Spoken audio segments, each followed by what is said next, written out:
The Fringe Podcast, Season 5, Episode 16, The Humankind. Hi, my name is Josh Jackson. You're listening to the Fringe Podcast.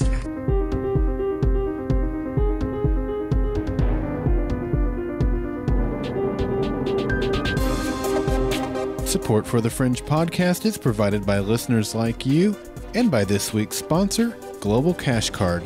Learn how Global Cash Card provides world-class solutions for pay cards, gift cards, per diem cards, flex cards, and more by visiting thefringepodcast.com/globalcashcard today.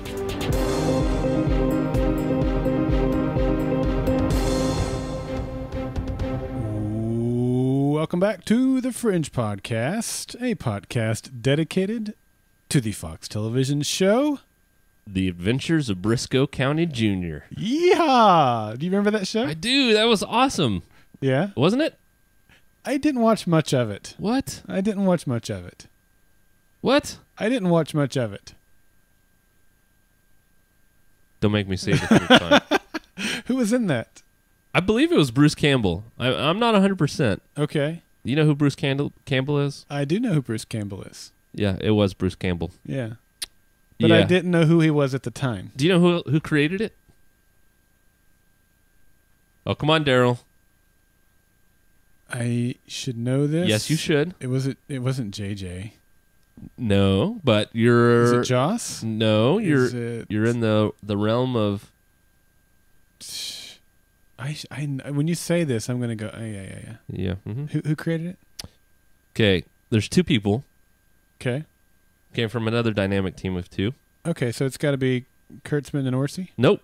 Okay. They were doing Hercules and Xena at that time. Yep. Yeah. So it was Jeffrey Boehm and Carlton Cuse. Oh, is that right? Yes. That's where I thought it. Okay. Yep. I knew it was one of my little circles of influence that had done that. Yeah. Gosh. Hail to the king, baby. That's a show I hadn't thought of in quite some time. You know what I have thought of lately? Fringe. Me and G-String. No. I've thought a lot about Fringe, actually, over the last couple of days. That's a good thing, because that's what we're here to talk about. We are here to talk about Fringe. We're here to talk specifically about the Season 5 episode, The Humankind.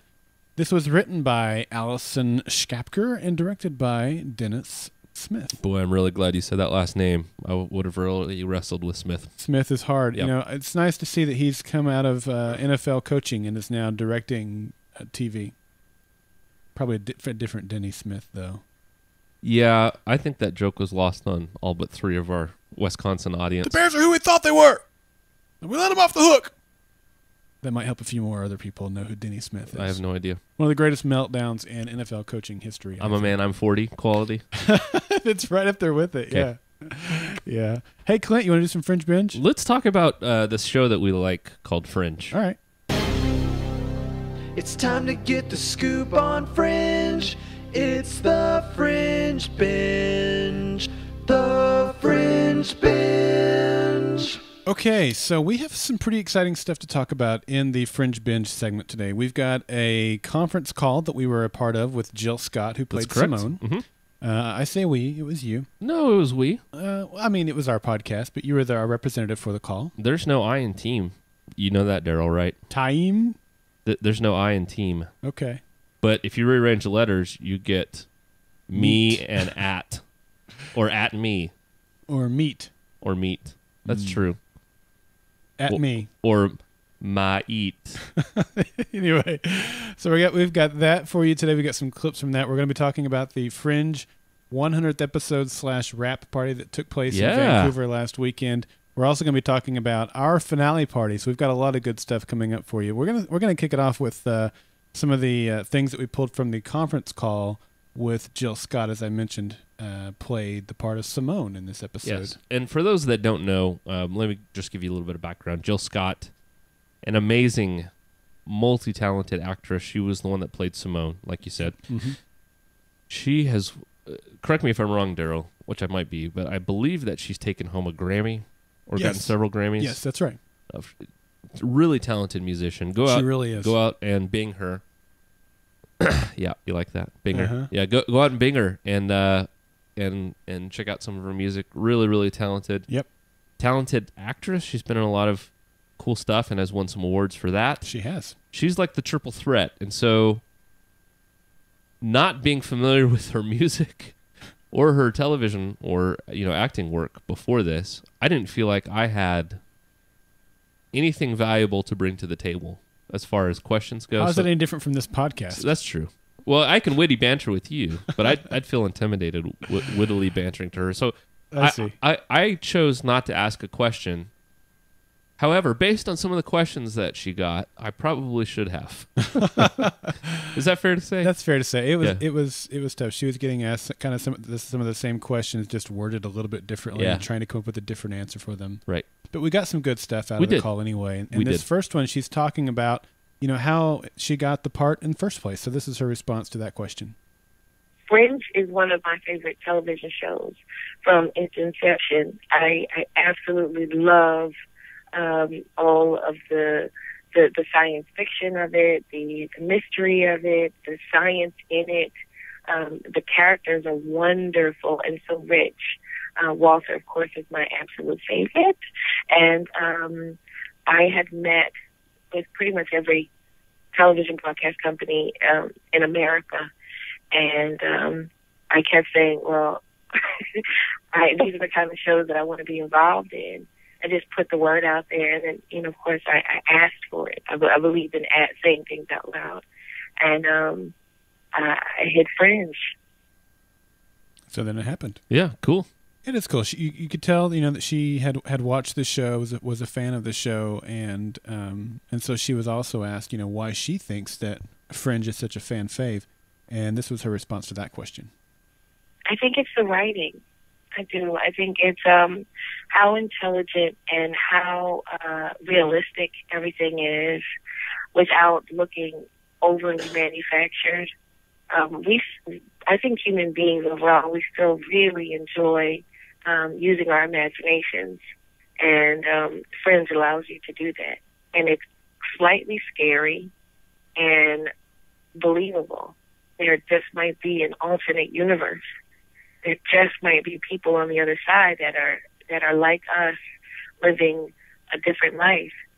The thought of that is pretty intriguing. That there are people who can stop time and change their bodies, morph into someone else. All of it is, and we all, the conspiracy theories in it all. I think it just taps into our curiosity. It makes us wonder and ponder. I think that's the gist of the show. And it, like I said, it is slightly scary. There are moments where I definitely have grabbed a pillow and a blanket and, gasped for breath. Yeah, I think she did a really good job explaining that. It's one of course I do this podcast, right? It's one of my favorite shows. But the thing that really keeps bringing me back in week after week, it is the writing. It's the putting these characters, these interesting characters, in these situations that obviously no human being would ever face, right? In real life. Absolutely. At least I hope not. Right. But it's not just for the purpose of telling a good story, which it does. I think Fringe tells an excellent story. It's really to see. It's really a study on our humanity, set in a science fiction genre, and that's the thing that keeps drawing me back in. Where they really explore humanity. I think they did a great job of that this week. No doubt they did. Yeah, and that is obviously the characters are the big part of the show, and she mentioned the writing. I agree. It's the thing that makes it strike such a chord with the fans. That's right. The other question that we've got here for you is she was asked, and this is kind of weird, she was asked what was it like working with Olivia. The question really should have been what was it like working with Anna Torv. But the question was what was it like working with Olivia, and so she answered the question, what was it like working with Olivia? Yeah. She's exactly what I thought she was. She's the character is smart and lovely and strong, and it honestly bugged me out because this is a show that I genuinely enjoy, and there's Olivia, being all of those things right in front of my face. of course, you have to let those things go because it's time to work. But I was thoroughly geeked. My inner child was jumping up and down like, yes! Pretty incredible moment. That would be pretty cool, wouldn't it? Did you say her inner child was jumping up and down? She did. Yeah. Nice little nod to Fringe fans there. That would be pretty weird. I mean, you're used to watching, even as a television, star. If you're still used to seeing these people on your television screen. So then to be there interacting with that person, would be pretty surreal. Yeah, especially having Anna Torv slip in and out of her Australian accent. Yeah, that would be. This is kind of cool. Marf Michaela in the chat room here says that she worked on a play. That Michaela worked on a play that Jill did before she was famous, and she's a really warm, kind person. That's really. I'm glad to hear it. Yeah, that's really cool. So anyway, that was really cool to be a part of the conference call this week. We want to thank Fox. We sure appreciate them allowing us to be a part of that and give a little insight behind the scenes to Jill Scott and what her experience was like with Fringe. And she talked about some of the things that she likes about the show. Walter was her favorite character. She mentioned that she liked Soul Magnets. Yes. Which made me wonder if she'd ever seen the show. Well, you can make your own judgment there. I'm sorry, that's not right. Yeah, now the other thing that happened in the last week or since we last podcasted was the rap party that took place in Vancouver a week ago yesterday, which was like the 1st of December, I think. Yeah, that's absolutely right. And I didn't realize that Josh Jackson was really into hip-hop, but he did a great job at the rap party. He did do a great party. Party. I can't carry on your joke there, Clint. If I could get words out, that would help, but I can't, so I won't. So it was really good. We weren't able to be there, but there's been some great photos that have come out of the party. We were invited, by the way. We were invited, but it just didn't work out for us to be there financially, medically, hermetically. Yeah, and you were traveling like crazy that week too. Philosophically, you would have literally metaphysically gotten home in the wee hours of the morning, got up, and traveled to 2 other time zones. It was just it didn't work out. I got in at 1 the night before. We would have had to fly out at 4:30 the next morning. Yeah, to make it to Vancouver to get to spend 30 to 45 minutes on the red carpet. So yeah. But thanks to Warner Brothers for making the invite to us, and unfortunately we couldn't be there. But there's been a lot of good coverage on it. We did get an article. Fox did send us some pictures, and you can go over to our website. There's a blog for Fringe up there on the homepage.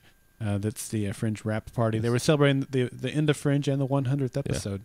Yeah. And I'll put in a plug for Give Me My Remote. Yes.com. They've got a bunch of videos that they shot. Yeah, and they're really good. They are I watched really them good. Yesterday. Yep. They are really good. So check that out. Yeah, they've got JJ and Anna and Josh and John and Jessica were the ones that I watched. I didn't see one with Joel that they had done, but I might have missed it. No, that's true. Yeah, but anyway, go check that out. What did we learn from the rap party? We from what I've read, I learned a couple of different things. One is that Josh and Anna will not be participating in the pilot next season. They're both going to take some time off. Which I don't blame them. I don't either. I mean, 5 years. Yeah. Really, for any TV show. I mean, that's a long run. Well, and pilots are filming now. Now, yeah. So they would literally be going from one job to the next with no break, no time to decompress at all.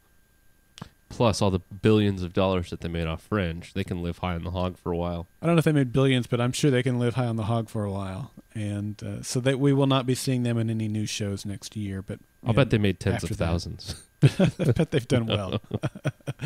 The other thing that we got was the finale title. Joel himself gave us the finale of the title. Clint, you want to hear it? You want to read it?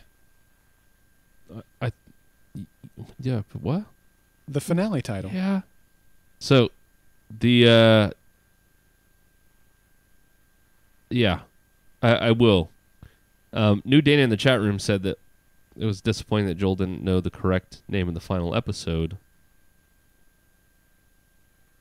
I don't know if that's the case. Is it? I don't know. I thought I misheard it. I've seen it, or I thought I heard it say one thing, and then I saw it written that was slightly different. So just slightly different. Just slightly different. Well, the name of the final episode, I think, is An Enemy of Fate. That's what I saw written. Okay. What I thought I heard him say was enemies of fate. Yes. Yes. So it's something to that effect. What I saw written was an enemy of fate, and that was over at Fringe Bloggers, which they're normally spot on. So okay. That's where I got what I officially put into our show notes was an enemy of fate. I'm glad it wasn't enemies of taters. Because I like potatoes. I love taters. Well, a future without spuds would be a future that I didn't want to live in. That'd be a dud. It would. What? I don't know. Daryl, you're fried.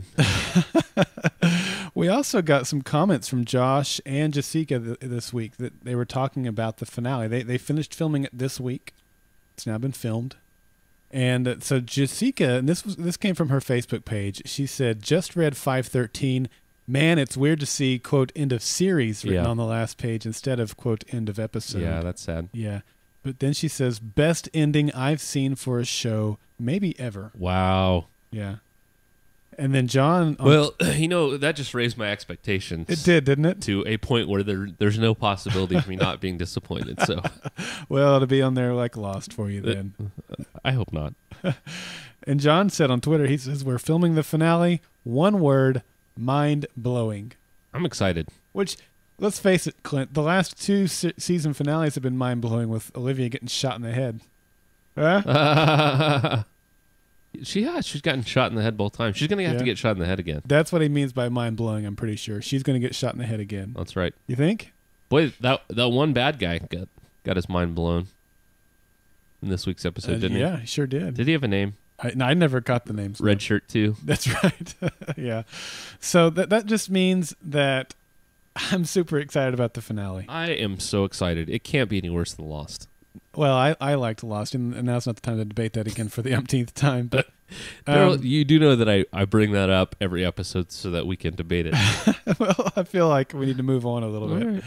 Right. We got this last week. We got the episode entitled "The Humankind," which is what we're talking about today. Next week, December 14th, we get the out of the box episode for this season, rather. Black Blotter, is that right? Yeah. Black Blotter. This might be a little spoilery if you don't watch the previews. That looks like there might be some LSD involved again in next week's episode. Again, this is the first time, right? No, we had the LSD episode before that caused them to right. trip and see animation. Right. Yeah. So I don't know how much, but it looked like there might be some LSD tripping again. So this will be 3 out of 5 that are drug induced. Is that? Yes, that's right. Is that right? Well, the first one didn't have one. There was no out-of-the-box episode. But Brown Betty, LSD... Yeah, and Brown Betty. Yeah, well, that was season 2. Are you sure? Yes. Are you sure? Yes. Are you sure? Yes.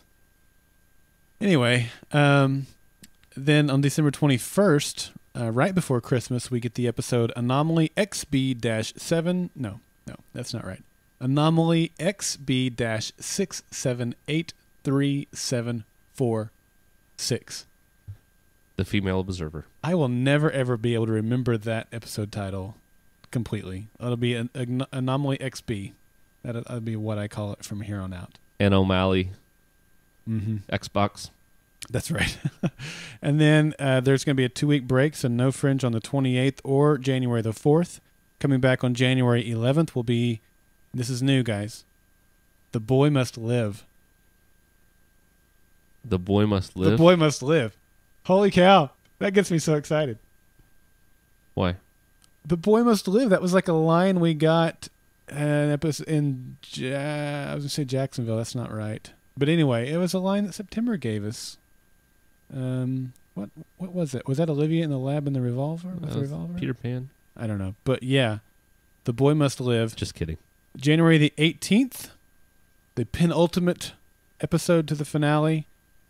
Although they're happening together, but so the first part of the finale, I guess, is called Liberty, and as we mentioned, the final half of the finale night will be an Enemy of Fate, because we get 2 episodes, 2-hour finale. Yeah, that's exciting. It is exciting, man, and sad. It is sad. There's no question.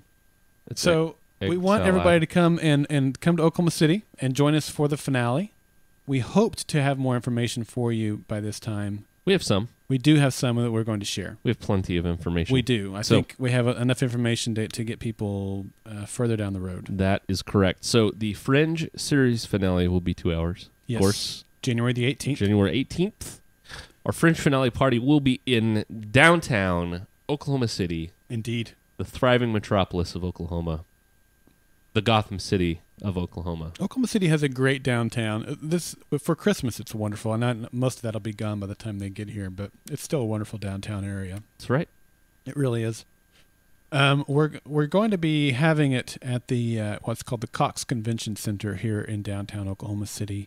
And we have a special room rate that we're working with the Renaissance, which is a Marriott hotel. That's correct. We don't have the contract signed yet. That should happen tomorrow. I thought I would get it signed on Friday, and it didn't quite happen. So we'll have a special room rate for you, and so look for that to come down this week. But it'll be right across the street at the Renaissance Hotel, which is a Marriott hotel. That's right. A JW Marriott property. We'll also have for those that get into town one day early, we'll have a Thursday dinner meetup. Yes. And we'll be releasing more information about that probably in the next 2 weeks. That'll probably take an extra week or so to get that all squared away. But That's that correct. should be fun. If things go like we're hoping on that, that'll be a really fun event on the Thursday night for those of you who are in town. SOS Correcto. Yep. Mm-hmm. There will be a cost to attend the party, and we've got a ticket price in mind for that. We haven't finalized that yet, although we're pretty close. It's going to be around $25 to attend the party to help cover some of the expenses of the party. So just keep that in mind. We've mentioned that, but we haven't mentioned that like every time we've talked about the party. True. So I want to make sure that. And let me tell you, your $25 will be well spent. It's not just going to be sitting in a room hanging out with Daryl and I. That's right. And that money is not going to go into our pockets, trust me. Yeah, we've got fabulous cash and prizes. We're going to take that money and multiply it. There'll be food. There will be food. The $25 will cover food. There will be dancing. There will be a karaoke Clint will come serenade you at your table. That's right, with my violin. Yes, and your bow tie. My bow tie underwear. Maybe. There's also going to be everybody will walk away with a swag bag of some Fringe goodies, including at least a T-shirt, and we're getting some other things put in there too. Yep. So dinner and a T-shirt covers your $25 right there. Yep. But we'll have some other good things for you as well. Besides hanging out with Fringe fans for the night. Yeah, the best Fringe fans. That's right. Being in the same room with Clint and me. And Daryl. Yep. Should be fun. So that's right. Make your plans to be in Oklahoma City January the 18th for the finale party. If you come in a night early, we'll have activities for you then as well. And it should be a great, great evening. We'll be podcasting live from the event right after the finale is over.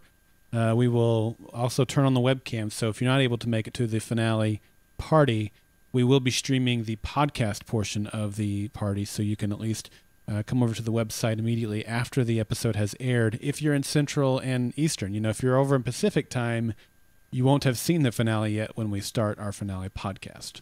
That's correct. Because of the way time zones work. That is correct. All right. So look for that. Follow us on Twitter if you're not already, GSM Podcasts, or over on Facebook at facebook.com/Golden Spiral Media, because all of the stuff as it comes to final this week will be posted over on our social media and also on our website as well. So look for that over at thefringepodcast.com. And also, don't try and have your own parties. Come to ours. Yep. If you haven't been watching Fringe on the Science Channel, you're missing out. Tuesday nights at 8? 8. You need to be checking out Fringe on the Science Channel. They're doing a bang-up job on that. They're doing a wonderful job. And if you are watching it, get the Into Now app. Into, I-N-T-O Now, all one word. It's an app for TV in general. They've been advertising on the Science Channel when they do it, and I downloaded it. Have you got it yet? Have you checked it out? No. It's wonderful. It's really cool. So check that out. All right, lots of news and stuff this week, guys, and thanks for sticking with us through the longer segment. Sticking with us. Clint, you ready for your Bunsen burner? Yes, I am. I gave this episode 8.75 STEM cellular phone researches. I am shocked by this rating. I thought for sure my rating would be much higher than yours. Really? Yes. You didn't think I was going to like this I didn't think you were going to like it at all. I gave it 8, which I'm lower than you. Yeah. Giant electromagnets. What? Yeah. So, Daryl, Clint. For the sake of delaying the podcast even longer before we get into the meat of the podcast, why did you think my rating was going to be so low this week? I thought this was the type of episode that you typically don't like. There wasn't a whole lot of science in this. Okay, that's true. It was more just character stuff, and then you had the love thing between Peter and Olivia. Like, I felt like this boy, I cannot talk today. Certain parts of this episode reminded me a lot of A Short Story About Love, and I know you didn't like that episode nearly as much as I did, and so I thought you wouldn't like it. Okay, I think that's fair. Okay. There were things, I'll say, you probably saw my list. Yeah, and I think I've got some good counterpoints to some of those. Okay. Not all of them, though. There were things that I didn't care for about this episode, but those were overshadowed by the character development. Okay, well, cool. I can't wait to talk about that in our Food for Thought segment. Yep. Let's do the episode recap first.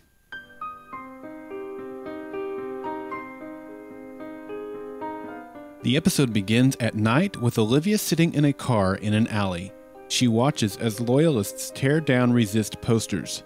Anil runs up and gets into the car. He gives her another one of the pieces of tech, like the one Peter put into his head. Anil apologizes for what Peter did and then leaves. Peter is at Edda's apartment working on Windmark's timeline. Windmark and another observer appear out in the hall and make their way to the apartment. When they get there, Peter is gone. Windmark sees the timeline and follows it to the last point. It says, 5:42. You are here. Windmark looks over at the clock, and it is 5:42. Outside, Peter looks on with a vengeful gaze. At the lab, Walter and Astrid have recovered another tape and learn that they need to go to Fitchburg and recover a large electromagnet. Olivia arrives and shows Walter the tech that she got from Anil. She tells him about what Peter has done and how he's able to read time like the observers do. Walter asks Astrid to retrieve the Porky Man's brain so they can use it for testing and learn how the device works. While they do that, Olivia heads out to Fitchburg to get the magnet. Meanwhile, Peter is in New York plotting to kill Windmark. Peter is testing to see if he can alter Windmark's path and sets up a chain reaction with a cup of tea. A man comes along and knocks over the cup, spilling its contents on Windmark as he walks by. This causes a delay and causes Windmark to miss the signal to cross the street. Peter has successfully altered Windmark's path. Olivia arrives in Fitchburg and approaches a man named Carlos. She asks Carlos if she can barter for an electromagnet, and he tells her to wait. Carlos finds a woman named Simone and tells her about Olivia.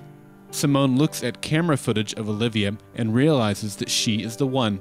Simone takes Olivia aside and shows her a large truck covered by tarps. The electromagnet is strapped to the back of the truck, and they've been waiting 21 years for someone to come get it. Simone tells Olivia that she has sent for some diesel fuel, and when it arrives, Olivia can take the truck and the magnet. Simone tells Olivia that she has the gift to see things, like the bullet that Olivia has in her pocket. Back at the lab, Astrid and Walter have prepared the brain and begin their test. The tech jumps out of Walter's hand and inserts itself into the brain. The brain comes alive with neural activity, but the activity is short-lived. The device must have recognized that the brain wasn't suitable and shut off. Astrid takes the info they gathered and runs it through a simulation. They discover that the brain develops more ridges along the cerebral cortex and thickens to shut down emotions and allow for higher-level thinking. They must get to Peter before the damage in him is irreversible. Back at Fitchburg, Olivia is growing suspicious and uneasy as they continue to wait for the fuel. Simone tries to give Olivia water, but Olivia thinks it's dosed with a sedative and pulls a gun on Simone. Simone tells Olivia that she knows Olivia has lost someone, her daughter, twice.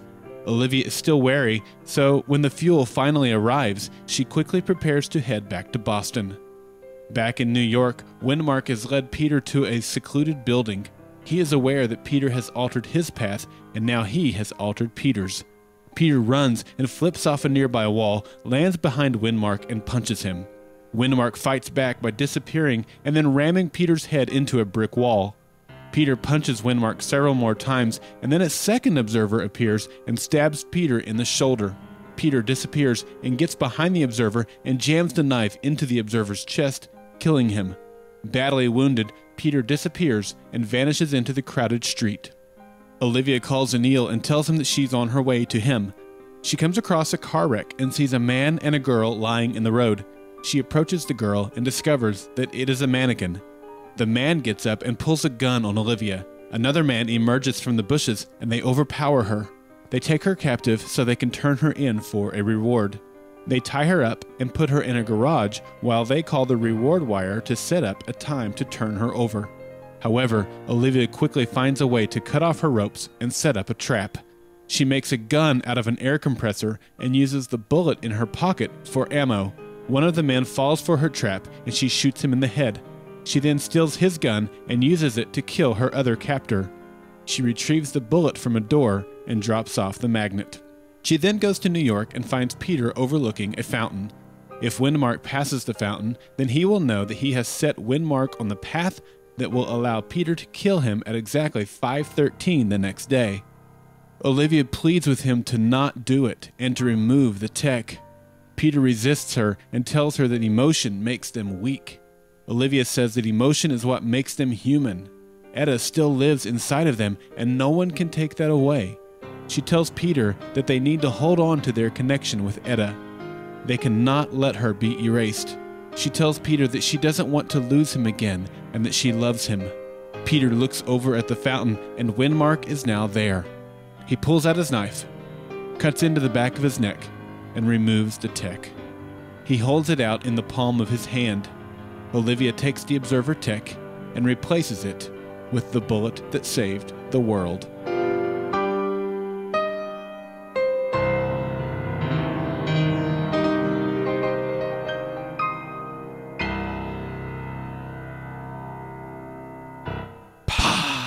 I figured out why you liked the episode so much. You did?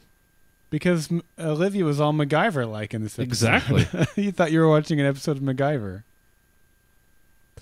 Dun, dun, dun, dun, dun, dun, dun, dun, dun, dun. It was a lot like MacGyver. She had her gray T-shirt on in that scene. She had her Nike high tops. Yeah. She had her mullet. Bomber jacket. She got in her Jeep-like vehicle and drove off. Sure. Yeah. Hey, Bum, do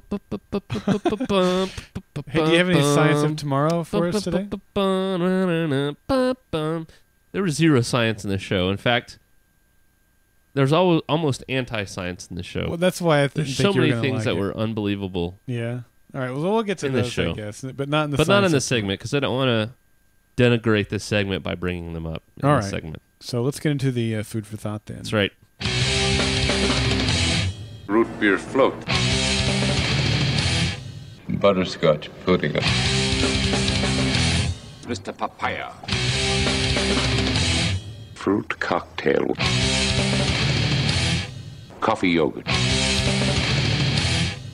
By the way, I'm working on a glass of water. You forgot our food for the week. Yeah, that's right. Grapevine, glass of water. Golly, the Ustream is having issues today. It's still up on our end. Let's see. I'm typing into the chat room here. It's still up on our end.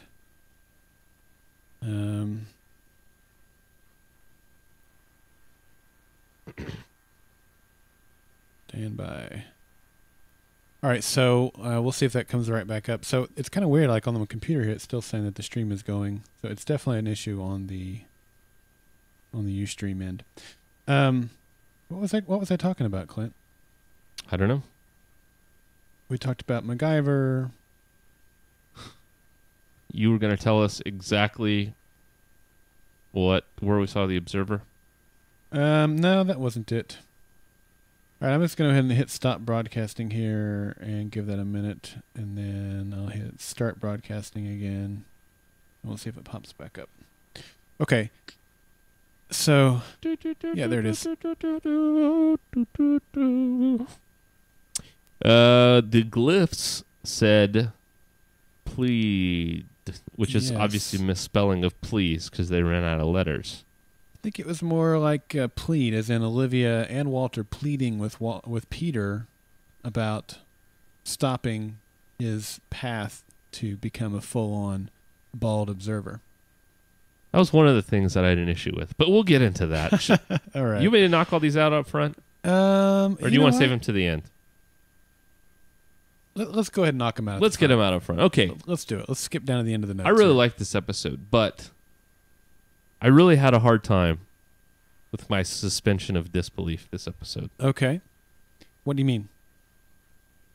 You know, Fringe is a science fiction show. It is. And so there is a level of, okay, that's not really realistic, but I'm willing to suspend my disbelief for the purpose of enjoying the show. Okay.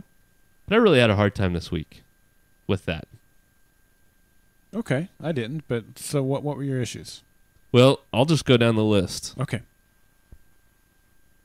Maybe you can help me with some of these. Okay. I'll do my best. How did Olivia get out of town and then back through a checkpoint into New York City when New York City was the place that they had to gas the guys to get through the checkpoint in the first place? Right. I don't have an issue with your argument there.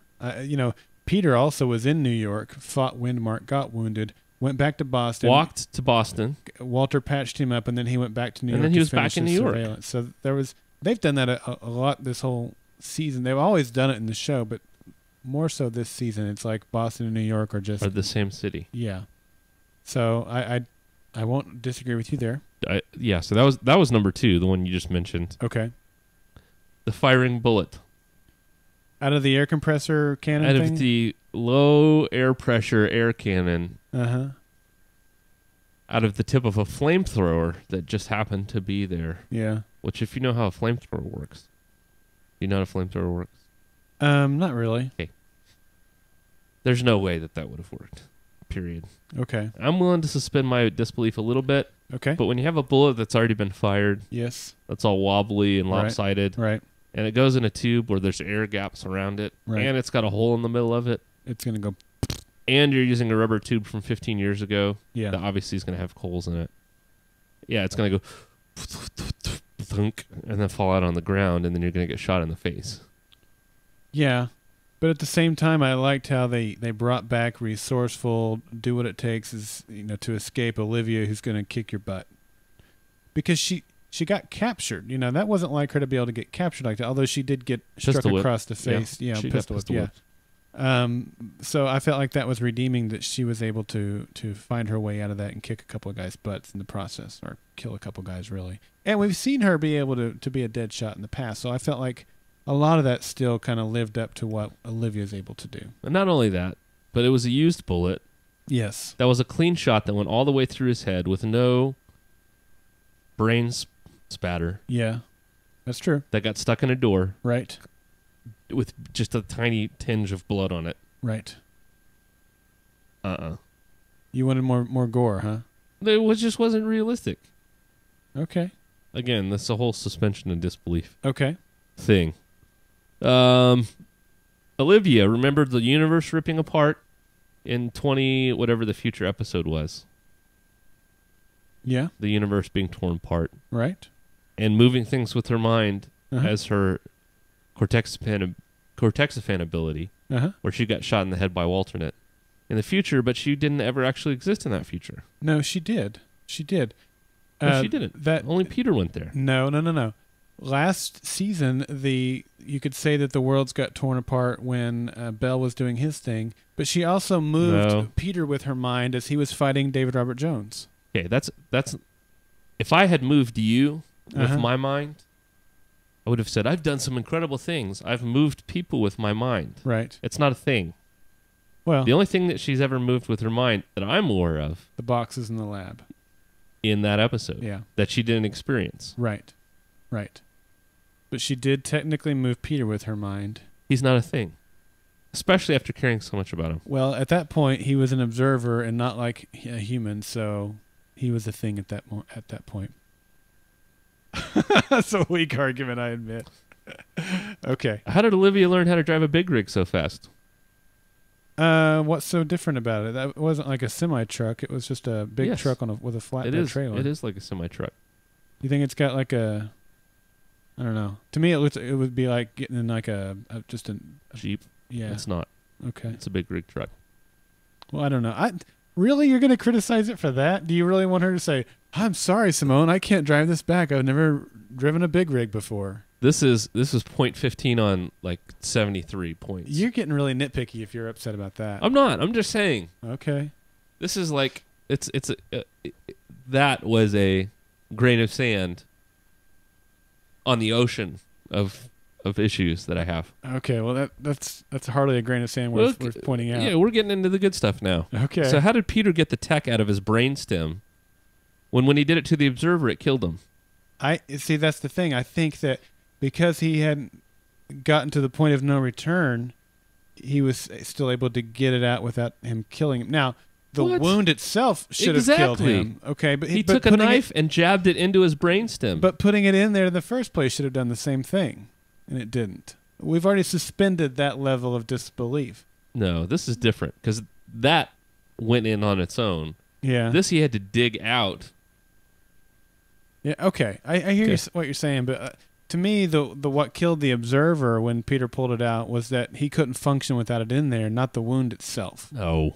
And now that's not to say that the wound shouldn't have killed him. I mean, we got the feedback that said that was ridiculous. That Peter would have survived putting it in the first place. When your former husband, I don't know what they are now. I don't know. They're estranged, maybe. Takes a knife, a bloody knife, yeah, to boot, and takes it on the back of their head and starts doing this with it, digging around.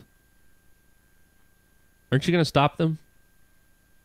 I mean, not your husband. I'm just saying. If your wife got a knife and started digging around in the base of her spinal, you would think, hey, let's go back to the lab and let Walter do that. Yeah, hey, we've got some things like anesthesia and antiseptic back in the lab and a surgeon. Yeah, I'm with you. I think it's a good idea that thing's not in your head very long. Yeah. But since we can instantly teleport back to Boston, yeah, why don't we go back to the lab and let Walter do this? I love Zeppelin driver. He's like, it's just a flesh wound. Here's the thing, Clint. If you did all that, then you negate what happened right after that. There was the hug in the rain. No, there was beauty in Olivia exchanging the Observer tech with the bullet that saved the world. That exchange that took place right there, the symbolism of that was amazing. You're right. That couldn't have happened back in the lab. It wouldn't have had the same effect. It would not have been the same. Yes, it would have. No, it would not have. I disagree. Oh, my goodness. I couldn't disagree more with you right now. Never let the truth get in the way of a good story, right? Well, you know what? In this case, the good story prevailed. I would rather have the story. How did he not get a major infection from using a dirty knife used to kill another person? He might still get a dirty infection. He might die because of the infection. Infection doesn't set in the very moment you gash yourself with a dirty knife. How did everybody heal so fast from their fights, Daryl? Who? Well, Widmark, for one. Yeah, he didn't have any bruising later. He had a bruise on his face at the end of the fight, and by the time he walked to the elevator... He had blood on his mouth, and he had some bruising. Right? And then when he got to the elevator, where he got stuck in the elevator... It was gone. Yeah. Gone. Yeah. Olivia... Peters was still there, though. Olivia had the scratch on her cheek when she was there at the end. Tiny scratch. Tiny scratch when she got pistol whipped across the face with no bruising. All right, let's conduct an experiment. You go get a pistol. I'll whip you across the face. Let's see how long it takes it to heal. Yeah, so Peter gets stabbed in the shoulder muscle, right, where he didn't feel any pain, but yet he has the strength and the dexterity to reach behind his head with the knife and cut out the tech. Okay. You are really nitpicking here. Am I? Yes. I can't be with you on these last couple you've mentioned. How is New York City Taxi still running with cars from 2012 that look brand new? You're just now griping about this? We've seen it all season. Do you really want them to spend the budget on creating futuristic cars? Yes. No, you know they don't have a budget. Come on, just do it with computers. Clint. Or at least beat it up so that it's an old-looking car. All right. And how is it going to take Peter 2 full minutes to kill Widmark? Yeah, I hear what you're saying here, where he said, at 5:13 or whatever it was, I snap his neck. At 5:12, he shows up. Yeah. 5:13, that's when he snaps his neck. 5:14, he takes he breathes his last breath. The snapping of the neck and breathing the last breath should be simultaneous. But I'm not going to gripe about that. It was just to show the progression of time. Okay. That Peter had it all figured out. Last one. All right. For right now. For right now. Okay. For right now. Olivia argues with Simone Yes. in what I thought was a really meaningful exchange. Okay. Personally, I thought it was a really good exchange. That it's not, Olivia argues that it's not about faith or feelings. Mm-hmm. It's about numbers, and the observers or the invaders are better at math than we are. Yep. Right? Yep. Great exchange. She gets kidnapped, and then she goes to see Peter, and all of a sudden her position is completely reversed. From what she told Simone. Yeah. I don't want you to be good at math. I don't want you to be better at math. I don't want you to give us a fighting chance. Uh-huh. I want you to be flawed like the rest of the humans, because that's what makes us human. Not that either of those points aren't valid, but how do you go from one completely opposite thing to the other without anything in between really happening to change that? Yeah, I don't know. I can certainly see your point on that. She had some time alone in the truck, but I don't know. But I liked that she did come around. It gave us a great moment there at the end, but we didn't get to see how that happened in her, so we felt a little shorted there. Yeah. I'll give you that point for sure. Okay. Yep. So that was all the nitpicky stuff. Okay. We can get into the stuff I liked. Oh, but in spite of all that, okay. And child actor. Darby or Darcy, whatever her name was. Yeah, Darby, I think. Ridiculous. Okay, but in spite of all that, you still gave it an 8.75. I did. I liked it. So that's a pretty high score. So let's kind of start back at the top of our notes here and kind of work our way through some of the things that we did like about the episode, or you, since you were doing that there. I have to give my wife props. Okay. Here. She was watching the intro. Okay. And she said, "Oh, that's cool. I see what they did there." Which I always skip the intro, so I don't ever watch it. But if you remember right in the intro, they're doing their typical Fringe zoom out thing, the same thing we've had all season. We're zooming through the neurons in the brain, and then the camera pans out, and you go through the back of the brainstem of a man standing there that looks like Peter. Someone asked a couple weeks ago if I thought that looked like Peter, and I said no then. But I understand what you're talking about. It comes out to the back of somebody's head. Yeah, just like the tech, the observer tech. Yeah. I never really thought of that. I thought that was a pretty cool find. Way to go, Mandy. Yeah. Okay, so the episode begins there with Olivia meeting Anil, and then we get to see Peter kind of setting up at this chain reaction type of thing. Reminded me a lot of what we saw Milo do, right? Back in the episode The Plateau, where he sets up the pin that sets up the thing that sets up the thing, and which I loved. We always loved The Plateau, but when we get things like this, or what we got this week with the cup of tea and that getting knocked over, it just really goes back to that episode and kind of makes me like it even that much more. Yeah, I completely agree. I loved that episode, and I love that they were able to bring it back and tie it in. Yeah. To exactly what Peter's able to do now. Was able to do. Yeah. You're right. Yeah. Is in the show, was. Right, now. In this episode, right, yeah. Really awesome. Yeah. I liked how simple it was to move the cup of coffee and jostle the lid, right? Right. To really throw off the whole thing. Also like the "you are here." That was great, right? A nice little nod. Windmark comes in and tracing through the timeline, it gets to 5:42. Yeah. And says "you are here." It looks over at the clock, and "you are here" is it's the same time. Okay. The other thing that we've seen before is a character named Simon. This was Simone this week. We've seen... Which I think was a hint of next week's episode.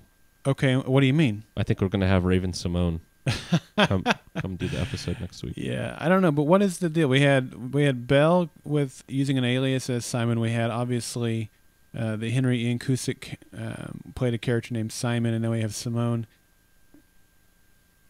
Is there anything there? Does one of the writers like that name for some reason, or what? Yeah, I think so. Is that all it is? Yeah. Nothing more than that? No. Okay. I don't know. I mean, that could be all that it is, but it just seems weird that we're getting these. They're big Duran fans. Probably not. No. Okay. What else do you have here, Clint? I'm sorry, I'm off my game Her a little bit name trying to is look at this Rio video. when she dances on the stage. What? Mhm. Oh, sorry. Yeah, you know, one thing I did like about this episode was there were lots of references to The Matrix. Okay. Did you like that movie? I did like the first one, yes. Yeah. Yeah. Yeah, the first one. I'll say though, based on the preview I saw for this episode after the last episode, I thought the Simone character was going to be more of an Oracle type of character from The Matrix, and I was a little disappointed that she wasn't more like that. She didn't really seem to know a whole lot. She was able to read you, but I thought she was going to be this, you know, you are the chosen one, or I know your destiny, you know, that whole type of thing. I thought we were going to get that fate versus destiny really thick in this episode, and it wasn't as thick as what I hoped it would be. We got it, but it was thin. Yeah. It was a little thin, right? Yeah, right. That's what I mean. Their last conversation was about that. You know, I know that you don't have a whole lot of faith.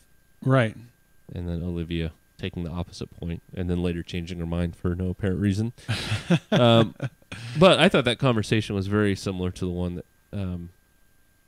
one that the Oracle had with Neo in the movie. Right? It was definitely along those lines, but I guess I wanted it to be a little bit more close to what we saw in The Matrix. That's what I was expecting, and so I was a little disappointed with that. Okay. And that's no reflection on Jill. I thought she did a great job actually with the character. I just hoped that she would. I hoped that she would look at Olivia and kind of tell her what, you know, give her some hope, not in a faith type of thing, but in a more of a, you are the one, you are destined for this, you know, this. And I know that when you've been holding something for 21 years and that person shows up, there's some of that implied. Yeah. But I wanted it to be more overt. Okay. With what Simone was telling her. Yeah. I don't think it would have worked within the context of Fringe, personally. Okay. Because the whole point was that Simone was an anomaly, right? Yes, of course. She's not this person that, you know, like the Oracle, that has this specific role in this manufactured universe. Okay. She's just a genetic anomaly that has gained this ability that can't quite be explained. Similar to Olivia and her Cortexiphan ability. Yeah, we've got 2 callers that are going to touch on that a little bit in our feedback podcast. Well, then I won't go into it, but I think it was perfect. I can't say perfectly, but it was better suited for the Fringe universe than a full-on Oracle type person, personally, for me. Okay. Couple other things. Widmark and the other observer, I don't know what his name was. Yeah, I don't either. At the beginning of the episode, when they were coming down the hall and they both did the slow motion turn, just like the agents at the end of the Matrix movie, right? Down the hall, right? Slow motion turning at exactly the same time. And then the observer fight was a lot like the Neo and Agent Smith fight. It was. The first one. Yep. It certainly was. And I got to give props to Brandon, too. You know, Brandon, in his Bridge the Backstory contest entry, he did the long poem. Right. These are a couple of lines from his poem, which obviously came in before this. It says, this is regarding, in his poem, December and September are fighting. So he had the characters wrong, but the description is spot on. Observer combat, too fast for the eyes. It looks just like a blur. The 2 men from the future moved around the room, producing quite a stir. Although intense, it went by quick. In seconds, it was done. Objects were strewn about the lab, and December had won. So that's how Brandon described it. And it was pretty much spot on, except for the characters were different. But absolutely, kudos to you, Brandon. And you're right; it did remind me of the fighting from the Matrix as well. Right. And part of that, part of that was okay. that it went by so quickly. I wanted more of it. I wish the fight would have been longer. Cause I thought it was fantastic. Like 5 minutes long. Yeah. Exactly. Yeah, that would have been awesome. I don't know. You know, bouncing in and out of Boston and flying through the air. Like Transformers? Yeah. What? Oh, what? Oh, goodness. Yeah, Peter, you know, they made the line that Peter had gained the ability to, quote, run futures. Which I think was spot on, worded perfectly. It wasn't that, you know, that they have this mystical ability. It's just a matter of statistical probabilities. That's exactly what it is. That they've used, and they're able to, quote, run futures based on statistical probabilities. And that's really what September told Walter back in the Firefly. He says, "I can tell you what the options are, but I can't tell you which one he will take. I can tell you the one that he will most likely take. Right. That's all it is statistical probabilities. Yep. So I thought that was really cool, and I thought the way they phrased it and the way that they gave Peter and the observers that ability was pretty awesome. Yeah. Which, trying to think. That's how Milo was defeated, right? Because he didn't know that Olivia wouldn't grab the air tank. Right. She took the lesser, what he thought was the lesser probable path, but because he didn't know, he made an assumption on her that was wrong. He had bad data and didn't know it. Yeah. That's right. So it fits right in again with the plateau. Exactly. Yeah. Which I loved. I loved that episode. Yeah. Really cool. Yeah. That was written by Monica Owusu-Breen. Yes, it was. We are close to getting an interview with her, so nothing to announce yet. We've been talking with her, and I hope that we do, because I totally want to talk with her about that episode. She also did The Marionette, which is another one of my favorite episodes, and several others. So hopefully we'll be bringing that to you soon. But great episode. Anyway, sorry. Rabbit trail. What else you got, Daryl? Where are we at here in the show notes? We've been skipping around so much. I just highlighted.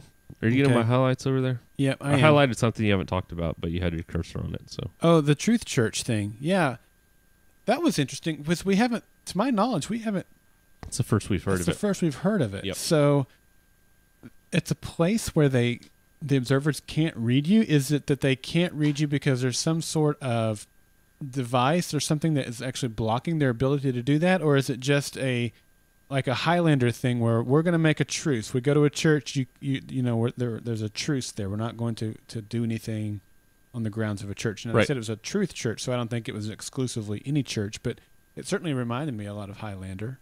Yeah, we're going to get hate mail here, but, back in the olden days, 1500s, 1600s, there was, what's the word I'm looking for?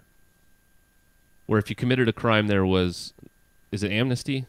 Okay. You could go into a church and request amnesty. Right. I think that's the word. I think that's the right word. And, you would not be pursued into the church, right?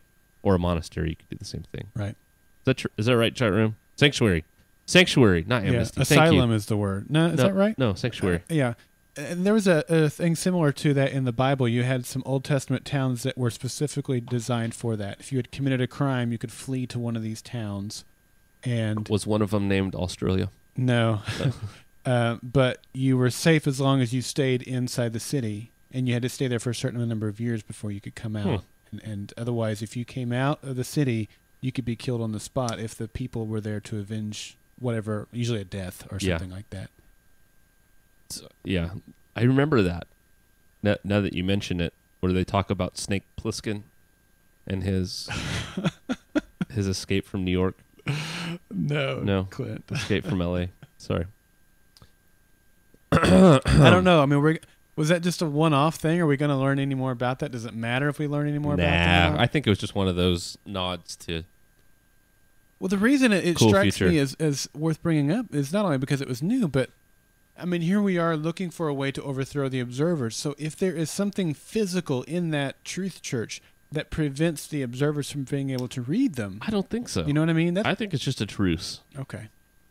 I think so too, but that's why I want to know more. I want to know more about what it is. Is it a physical thing, or is it just a, five episodes down, right? Left. How bad do you want to know? Not that bad.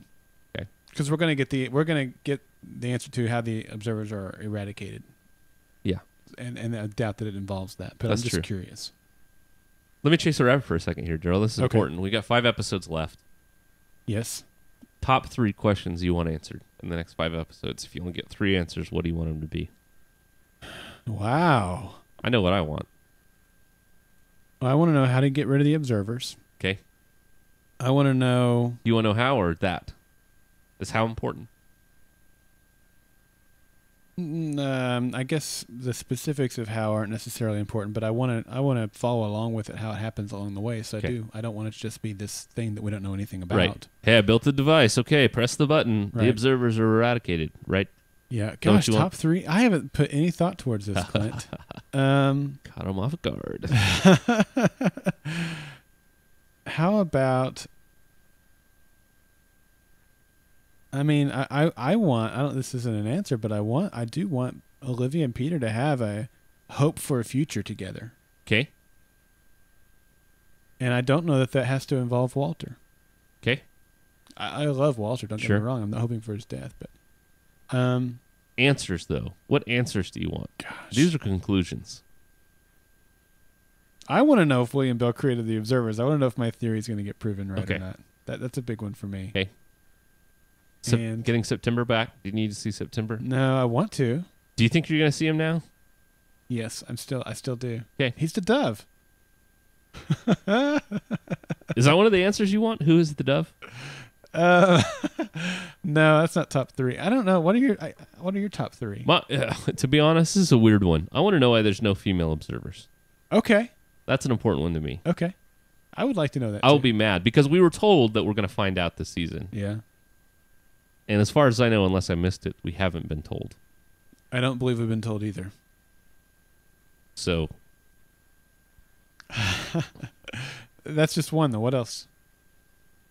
I want to know how the observers get defeated. Okay. Like, what's their kryptonite? Well, I just want to know. I want there to be a point, right?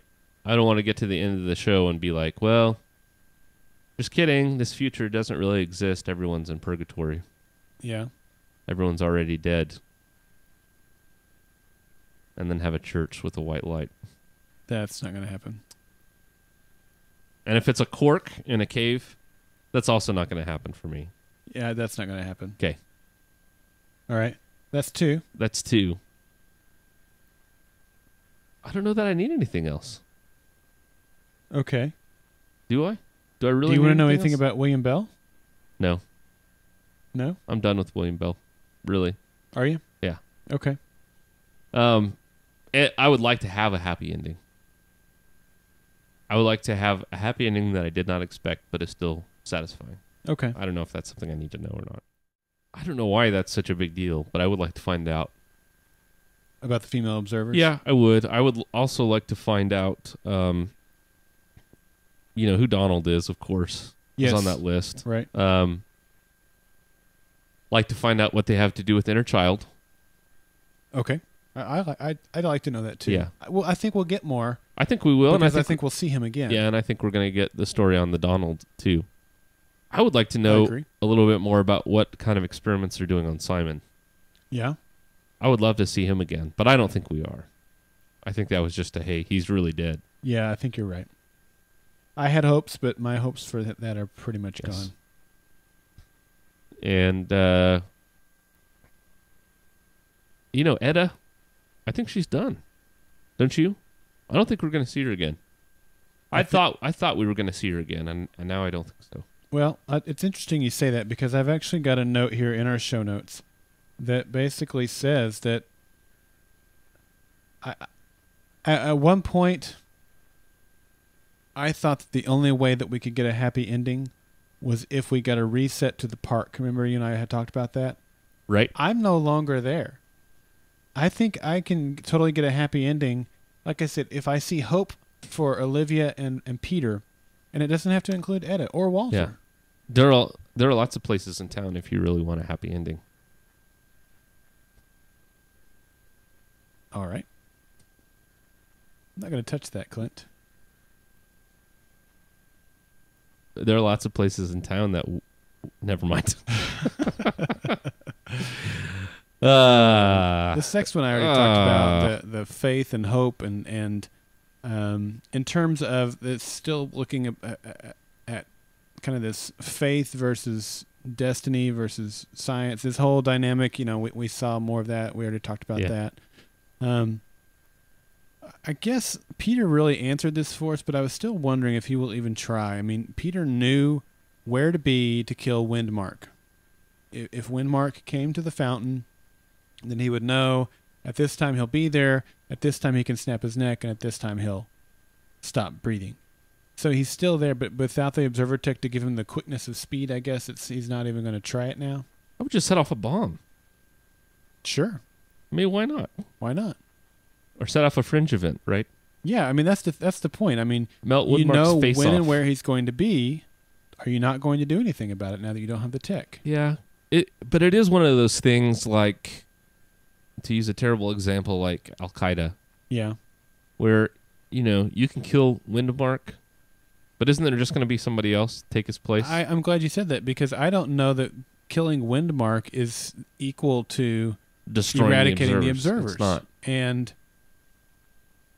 so that's where you have to say, look, personal vendetta gets pulled aside so that we can do the greater good here and get rid of all the observers, not just the one. Because you would think that Windmark somebody would fill that gap if he were killed. I would think so. Yeah. We would get Snowmark.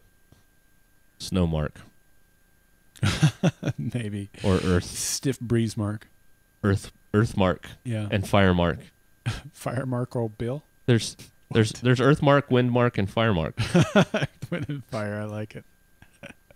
Do you remember the bald observer named September? Sorry. Did the final scene with Peter and Olivia, now that he is back to being normal Peter, did that invalidate the last 3 or 4 episodes that he's been observer? No, not for me. I mean, I can certainly sympathize with people that fall into that category. Right? If you're upset because now Peter is not an observer, and to be fair, we don't know what the consequences are going to be, right? But no, that's true. Although I don't know if there's going to be a lot of consequences. Well, if it kickstarted evolution in his brain, even with the tech remove, that could still occur, just in an uncontrolled manner. Okay. Right? Okay. I mean, there could be some serious issues. Could be. There could be nothing. But yeah, I'm thinking nothing. Okay. I mean, even still, let's say there is nothing. He's back to regular Peter. Does that invalidate this whole Peter as a storyline? Was it all a waste of time? No, not for me. Yeah, because I think we got to see cool Peter being an observer, and more importantly than that, for me, we got to understand the observers a lot more through this. That's it for me. We got to understand the observers a whole lot more, and then, like I mentioned earlier in this podcast, when Olivia takes the observer tech and exchanges it for the bullet, the symbolism there was so beautiful. And what it does is it shows us that two people were faced with the exact same situation and chose to respond personally in totally different ways. And Olivia didn't give up on the person that she loved, and Walter too, frankly, reached out to him, and love overcame and conquered, that desire in Peter to handle it in a certain way. They brought him back from that, and humanity won. And ultimately, that might be the message of this season, is that humanity is strong and will prevail over the most difficult of situations. Yep. We see that time and time again, that humanity finds a way to prevail and win. And so I think agree. it just underscored that so much that I don't think it invalidates anything. I think it reinforces the core of the season. Absolutely. And I think, this whole situation, again, is completely ridiculous when you look at it from a reality standpoint. Sure. But it put our characters in these situations where we really do get to wrestle with what it means to be human. Yeah. With how far do you go with technology to the point where it causes your humanity to suffer? Yeah. What are the limits of being human? What is the essence of being human? Right. Is it love or is it logic? And that kind of goes into the whole theme of the show, right, from the beginning. Which is what are the boundaries that we should cross and not cross? That's right. The fact that they took a stab at that in this episode is the reason I rated it so highly, because not the whole point of the show. I love the mythology and the science fiction and all the rest of that, but the thing that's really interesting to me week after week is this, this case study in humanity. Right. And, they're being put in unique situations. Which is what really, I mean, that drew me to science fiction in the first place, because these authors, you know, from a written standpoint, Asimov and Bradbury, you know, Orson Scott Card with Ender's Game, you know, took this, I don't want to say comic book genre, but, you know, took something and used that as a framework to really, you know, discuss what it means to be human, right? With robotics and things like that, and iRobot. And Philip K. Dick did a wonderful job. Philip K. Dick is another great example. That's why I love science fiction, right? Because it really is an exploration of humanity in a way that could not be explored in the bounds of you know, normal drama, I think. Yeah, I agree. Well said. Well said. Okay, any other couple of little notes here? Yeah, I've got a couple just little tiny things. Yeah, and I've got one more too. You know, I thought it was interesting they had an amber colored projector where all the other ones have been blue. So when Simone is looking at the projected picture of Olivia, oh yeah, that was amber colored. Yeah, all the rest in the show have been blue. Yeah, blue tint. So I didn't even think anything about that. I don't know. It's not significant at all. I just thought it was interesting. Okay. And I really liked when they said we need, you know, when Walter said we need organic brain tissue, and Astrid said, "Who did you have in mind, Walter?" Yeah, she said it like she thought she might be. Yeah, well, and I thought too, and you know, Walter, you know, basically said no, and then when he came back and said that the tissue wasn't viable, I thought, okay, here we go again. I said now is the perfect time to drag out Gene. That's what I thought, and we're gonna have Super Gene, right? This sentient cow. Right. That's what I thought. They were going to pull out Jean and put it into her brain. Yes, and she was going to be able to run futures. Right. Like, move across the room every time Walter tries to milk her or something. I don't know how she could have communicated very well with them, but no, that's gene splicing. That's gene funny. Splicing. Yeah, that's what I thought. It was good. It was good to see him bring out Porky Man for that. Yes. Porky Man's brain. Yeah. My only other note is not necessarily about this episode, but just a topic of conversation. We mentioned in the Fringe Binge about the finale, the rap party that happened last weekend.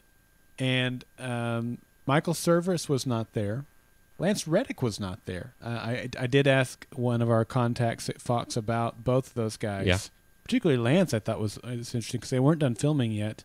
And he said he wasn't able to be there. And then I saw something, a tweet or something later from Lance, where he was going from Montreal back to Vancouver. So evidently he had something in Montreal that he couldn't, that took priority for him over the rap party, which I would imagine would be hockey game, I'm sure. Yeah, significant. But you had Blair Brown and John Noble and Jessica and Anna and Josh and Joel. All the Fox brass and the other producers. J.J. Abrams was there. I saw Windmark. Yeah, and that's Michael Kopka that plays him. Seth Gable was there. Seth Gable? Seth Gable. My question is that just because he was such a big part for 2 seasons, or is there a clue we can pull from that? He was bored. Bored? He just thought, I got nothing to do tonight. I'm going to swing by this party. Yeah? Yeah. I don't know. I don't want to read too much into it, but I will say it's a clue. I will say we'll get Red Verse before the end of the season. Yeah. I know it's going out on a big limb there because, like you said, 5 episodes left. Yeah. But at the same time, I'm like, man, would they play that? Would they give that big of a clue? I don't know. You know, we're getting lots of comments here that he was a guest star on Arrow, and Arrow was shot in Vancouver. That's it. No, that's absolutely correct. He's probably in town, and that's what I'm thinking. Yeah. He was in town. They're like, hey, Seth, you're a big part of the show. Yeah, but he didn't film that episode of Arrow. He was on Arrow that weekend. They would have filmed that weeks ago. You never know. He could be back. He could be. I think the character he played he could live in Vancouver, right? I don't know. I think he does, right? Doesn't he live in Vancouver? I don't know where he lives. I'm not personal friends with him. I have his address. I'm being told here by Matt Hatter that's not a big deal. That I bought. I bought off the internet. Tangier says though that they thought the same thing. I don't know. I just think it's interesting. That's all. He definitely deserves to be there. Like I said, he was in 2 seasons of the series. I mean, he has a right to be there. He's a big part of the show. But Kirk Acevedo wasn't there. That's true. But he probably had other stuff going on. He might have. I don't know. Mark Valley wasn't there. That's true. Brandon wasn't there. What's his name? William McDonald?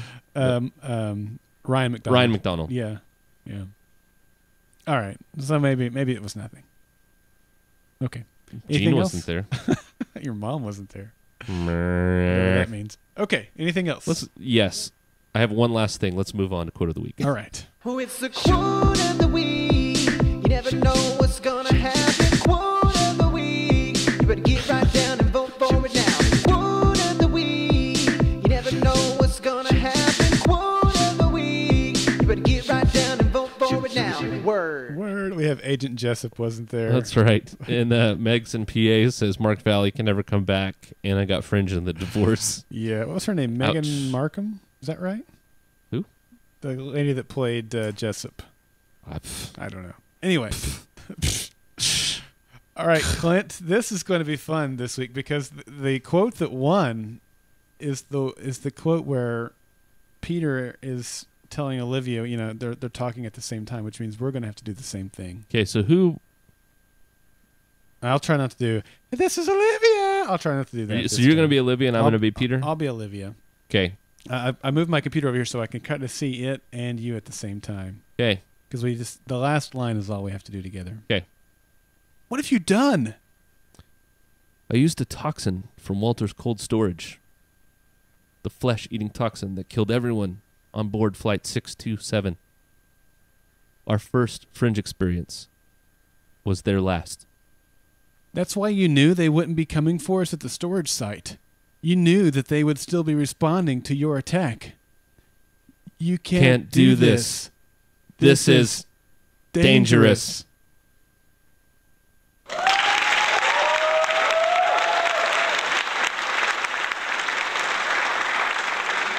Not bad. Yeah. Not bad. Yeah. Not our best. Not our best. Hey, not our you know worst. what? But that's the first time we didn't even dry run that or anything. That's right. So not bad. Not bad. All right. Quote number 1 for this week is, your emotions make you weak. Hey, Clinton Darrell, it's I hit the wrong button. That's a preview for the feedback. Hey, Clinton Darrell. I like that. That's my favorite quote. One vote. They worked that into the show. Did you? It was subtle. I don't know if you caught that or not. It was on the background radio. Yeah. When they're scanning. Hey, Clinton Darrell. Nice. Let's try this one. This one should be, your emotions make you weak. I have led you here to this place. Everything has taken place as I intended.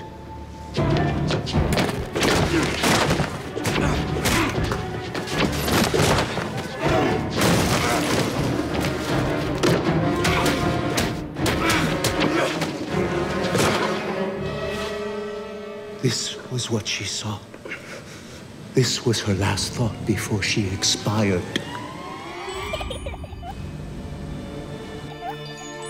Your emotions make you weak. The use of the word expired there is interesting. Yeah. Kind of shows the observer perspective on death.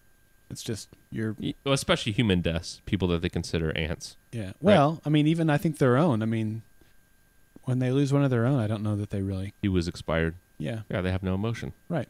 Because your emotions make you weak. Right. I did notice in that I missed in the show that there's like a little chirping noise when they, like, whatever you want to call teleported. Uh-huh. Which is pretty cool. The memory flash? No, teleport. Little. You just now noticed that? Yeah. Oh, man. You're like 6 episodes behind. I've got screaming going on when I'm watching the show. That's true. I usually have to tell my wife to quiet down, but yeah. Oh, goodness. Quote number 2. Hate mail. They're just better at math. I've moved things with my mind. I've lit things on fire. I've caught bullets mid-air. I've seen things that people only dream about. I've seen the seams between universes ripped apart. Things that humans shouldn't see. People make up explanations. Assign meaning to things without knowing. Because it's reassuring. It's comforting. And I can't do that. Because I know too much.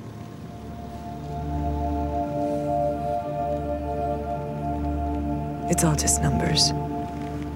And the invaders, as you call them, they're just better at math than we are. Man, that's quite a quote. It is. That was totally invalidated about 3 minutes later. But it's still quite a quote. It was a good quote. The quote number 3 is, I need you. And that's this button. I'm going to shift Windmark's future so that he passes through the square at exactly 7:19 p.m. When he does, I will know that he has been reset onto the correct path. I can't allow you to make that mistake. Don't you see, Walter? When he passes through the square, she will be avenged.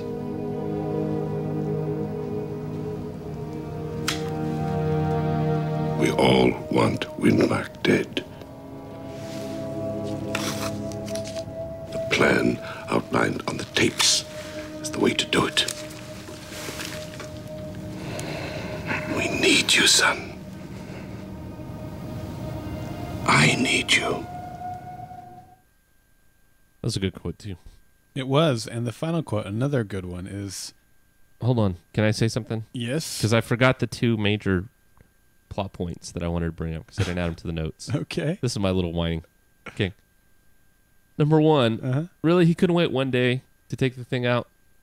Maybe not. It might have been too late. Okay, that's thing number 1. Really, one day he couldn't wait. Yeah, you reached the breaking point at some point. It might have been in that 24-hour period. You don't know. Like, I'll kill Woodmark and then we'll take it out. It might be too late at that point. Okay. Point taken.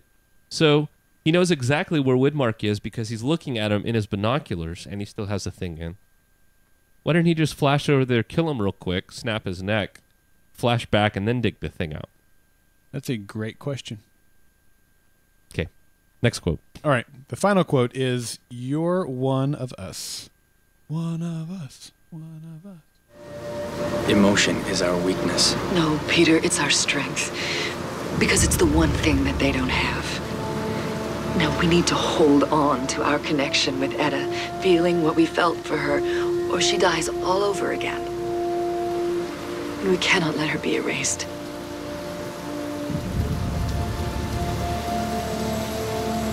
Peter, I'm not asking you to abandon her. I'm asking you to hold on to her. You're not one of them, you're one of us.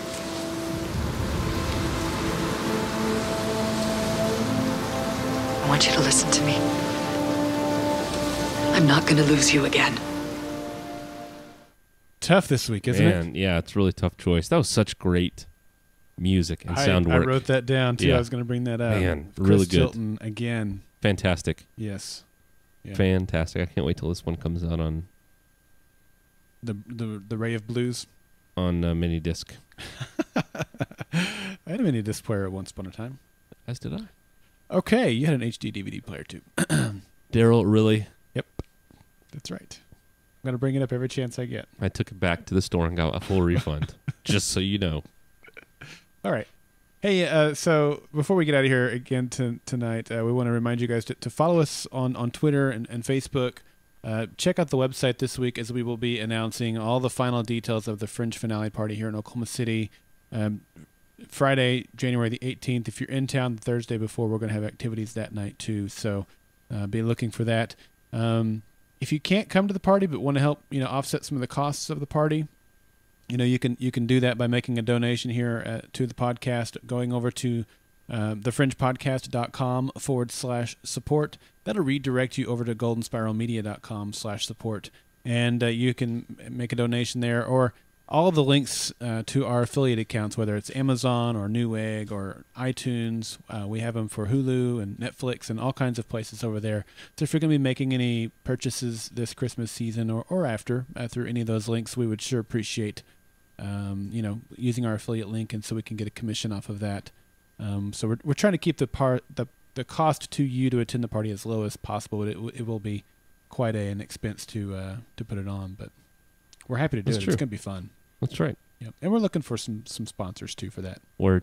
So if you want to sponsor us, yeah, or you know somebody that does want to sponsor us, please check out our page at thefringepodcast.com/sponsors. Yep. You can also contact us with any other cool, nitpicky information at feedback@thefringepodcast.com, or you can call us at 304-837-2278. That's 304-TFP-CAST for those that like using letters instead of numbers.